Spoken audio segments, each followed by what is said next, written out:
শুধু ভালোবাসলেই হয় না, যে কোনো পরিস্থিতিতে হাতটা শক্ত করে ধরে রাখতে হয়। জীবনে উত্থান পতন আসবেই, কিন্তু যে ভালোবাসে সে কখনোই ছেড়ে যায় না। আমাদের সম্পর্কটা ছিল 4 বছরের।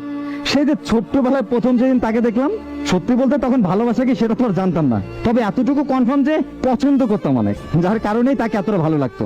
ওর চোখ দুটো ছিল অসম্ভব সুন্দর, যার কারণে ওর কাছাকাছি যখনই থেকেছি সবটা সময় ওর চোখের দিকে তাকিয়ে পার করেছি। 4টা বছরে অনেক স্মৃতি আমাদের, যেগুলো হয়তো লিখতে শুরু করলে কোনোদিন শেষ হবে না।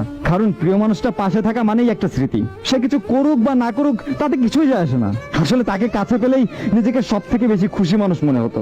আমি যেদিন তাকে প্রথমবার বলি আমি তোমাকে পছন্দ করি, সেই দিনটাতে আমার সাথে অনেক খারাপ জিনিসও হয়েছে, কিন্তু বিশ্বাস করেন আমার শুধু তার রাজি হওয়ার সেই সুন্দর মুহূর্তটাই সবসময় বেশি মনে পড়ে। তার ওই চোখের পলক ফেলে যখন বলল আমিও আপনাকে পছন্দ করি, সেই মুহূর্তটা আসলে জীবনের শেষ নিঃশ্বাস অব্দি ভোলা সম্ভব না।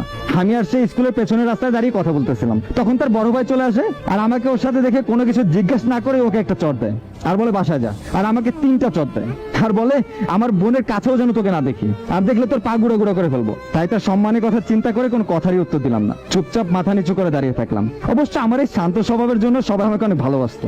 আমার এই নীরবতা দেখে ওর ভাই বলে যাও বাসায় যাও, আর এরকম করবা না। এরপর থেকে অবশ্য অনেক ভালো জানতো আমাকে। আমাদের সম্পর্কের কথা জানার পরেও শুধু ওকে একটা কথা বলছিল, এমন কিছু কখনো করিস না যে আমাদের মান সম্মান নষ্ট হয়ে যায়। সে আর আমি একই স্কুলে পড়তাম, আমি 10-এ আর সে 9-এ। প্রথম দিকে আমরা খুবই কম কথা বলতাম, কিন্তু সময় বাড়ার সাথে সাথে আমাদের ভেতরে ভালোবাসাটা জন্ম নিতে শুরু করে। ওই ইন্টারে ওঠার পরে ওকে একটা ফোন কিনে দেয়, আর সেটা দিয়েই আমরা অনেক কথা বলতাম। তবে কখনো বাইরে ঘুরতে যাওয়ার সাহস আমাদের হয় নাই, কারণ ওর ভাই শুনলে অনেক খারাপ ভাবে নিবে আর দুই ফ্যামিলিতে একটা ঝামেলা সৃষ্টি হবে। তাই 4টা বছরে তেমন কোথাও যাওয়া হয়নি। তবে ভালো দিকটা হচ্ছে আমরা একই কলেজে পড়তাম, তাই কলেজের ভেতরে অনেকটা সময় নিজেরা গল্প করতাম। সেভাবে 4টা বছর কেটে যায়। আসলে আমি কখনো ভাবতে পারি না যে আমি ওকে যতটা ভালোবাসি বা যতটা সম্মান করি, ও আমার থেকেও আমাকে বেশি ভালোবাসবে।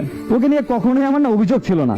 শান্ত স্বভাবের একটা মেয়ে, কিন্তু একটু বুঝে কম, নিজেই নিজের ভেতরে উল্টো পাল্টা ভেবে কষ্ট পাবে, কিন্তু সেটা প্রকাশ করবে না। আমাদের পারিবারিক অবস্থা দুই ফ্যামিলির আলহামদুলিল্লাহ ভালো ছিল।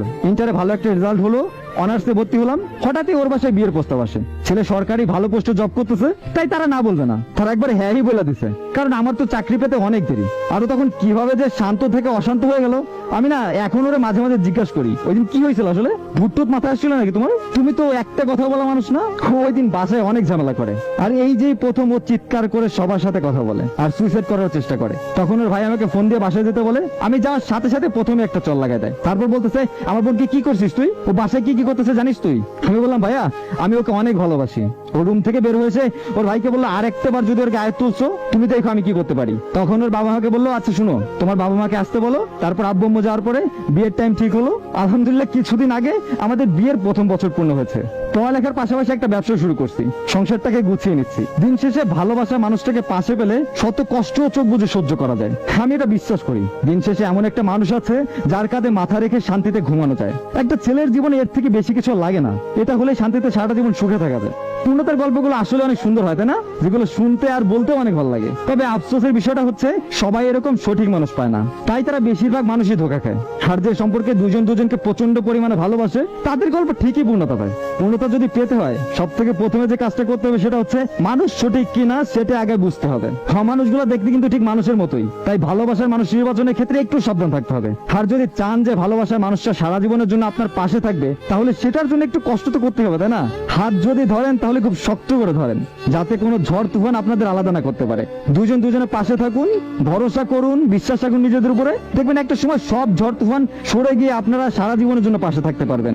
অল্পতেই কিন্তু আবার হাল ছেড়ে দিয়েন না, একটু কষ্ট করেন, জীবনটা